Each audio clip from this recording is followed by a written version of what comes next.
दोस्तों नमस्कार। मैं अशोक गोयल अशोक दिल्ली वाला शो में आपका स्वागत करता हूं। दोस्तों 70s के समय देश में 20 से भी कम आर्किटेक्चर कॉलेजेस थे और अधिकतर आर्किटेक्चर कॉलेजेस अपना एंट्रेंस एग्जाम या एप्टीट्यूड टेस्ट कंडक्ट करते थे। एसपीए दिल्ली अपना एंट्रेंस एग्जाम कंडक्ट करता था। उसी के आधार पे एसपीए दिल्ली में मेरा एडमिशन हुआ। कुछ कॉलेज ऐसे भी थे जो एंट्रेंस एग्जाम कंडक्ट नहीं करते थे और 11वीं के मार्क्स के आधार पर ही एडमिशन देते थे।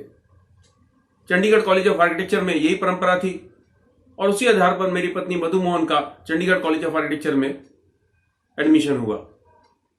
धीरे धीरे समय के साथ आर्किटेक्चर कॉलेजेस की संख्या बढ़ती गई और आज देश में 450 से ज्यादा आर्किटेक्चर कॉलेजेस हैं।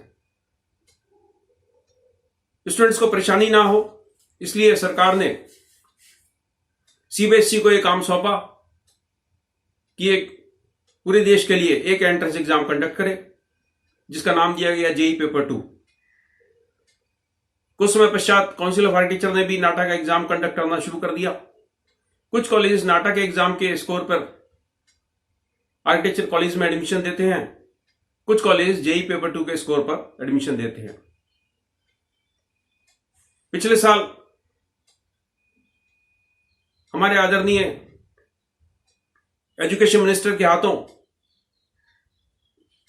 Minimum standards for architecture education 2020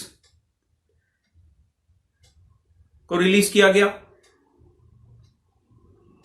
ये minimum standard of architecture education पिछली बार 80 के दशक में नोटिफाई हुए थे और अब जाके 2020 में गजट नोटिफाई हुए। इसमें बड़े स्पष्ट रूप से बताया गया कि आर्किटेक्चर कॉलेज में एडमिशन के लिए सिर्फ वही एंट्रेंस एग्जाम या एप्टीट्यूड टेस्ट मान्य है जो काउंसिल ऑफ आर्किटेक्चर कंडक्ट करेगी।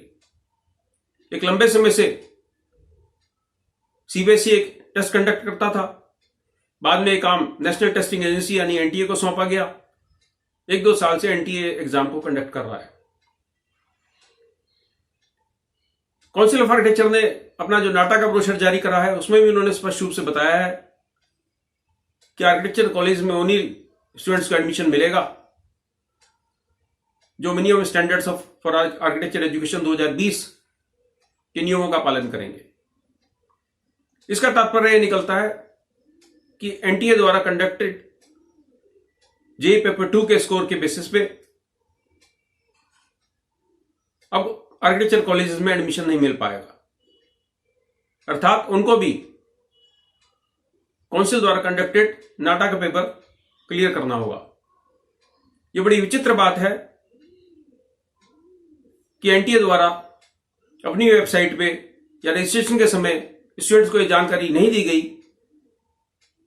कि सिर्फ नाटा का स्कोर ही वैलिड है और जेईई पेपर 2 के स्कोर के बावजूद भी उनको काउंसिल द्वारा कंडक्टेड नाटा का इम्तिहान भी दोबारा देना होगा।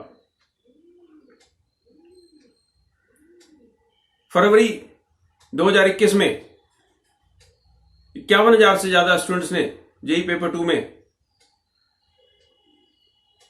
अपनी किस्मत आजमाई। अब ये बड़ी विडंबना है कि जिन्होंने उसमें अच्छे मार्क्स प्राप्त भी कर लिए उनको भी आर्किटेक्चर कॉलेज में जेईई पेपर 2 के स्कोर के दम पर एडमिशन नहीं मिल पाएगा। National testing agency, council of architecture और एजुकेशन मिनिस्ट्री को इस मामले को बैठकर सुलझाना चाहिए ताकि हजारों लाखों स्टूडेंट्स का भविष्य नाव पर ना लगे। सरकार का एक हाथ कुछ काम करता है, सरकार का दूसरा हाथ कुछ और काम करता है। नेशनल टेस्टिंग एजेंसी और काउंसिल ऑफ आर्किटेक्चर दोनों ही एजुकेशन मिनिस्ट्री के तहत हैं और ये मामला स्पष्ट होना चाहिए कि जो काउंसिल ऑफ आर्किटेक्चर ने नाटा का ब्रोशर जारी किया है जिसमें बताया गया है कि सिर्फ सीओए द्वारा कंडक्टेड एप्टीट्यूड टेस्ट के स्कोर के बेसिस पर ही आर्किटेक्चर कॉलेज एडमिशन ले पाएंगे। मुझे उम्मीद है कि हजारों लाखों आर्किटेक्चर एस्पिरेंट्स का भविष्य दांव पर नहीं लगेगा। काउंसिल ऑफ आर्किटेक्चर और नेशनल टेस्टिंग एजेंसी इस मामले का हल निकालेंगे। स्टूडेंट से एंट्रेंस एग्जाम के रजिस्ट्रेशन के समय लाखों रुपया वसूला जाता है। बड़ी मेहनत से वो एंट्रेंस एग्जाम देते हैं।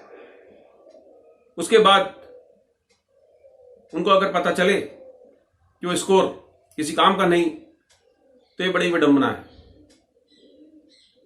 अधिकतर स्टूडेंट्स और उनके पेरेंट्स सरकार द्वारा जारी गजट नोटिफिकेशंस को नहीं पढ़ते। कानूनी और तकनीकी भाषा भी वो नहीं समझते। ये जिम्मेदारी रेगुलेटरी अथॉरिटीज की बनती है कि आर्किटेक्चर एस्पिरेंट्स को स्पष्ट जानकारी दे, उन्हें किसी मुसीबत से बचाए। नमस्कार।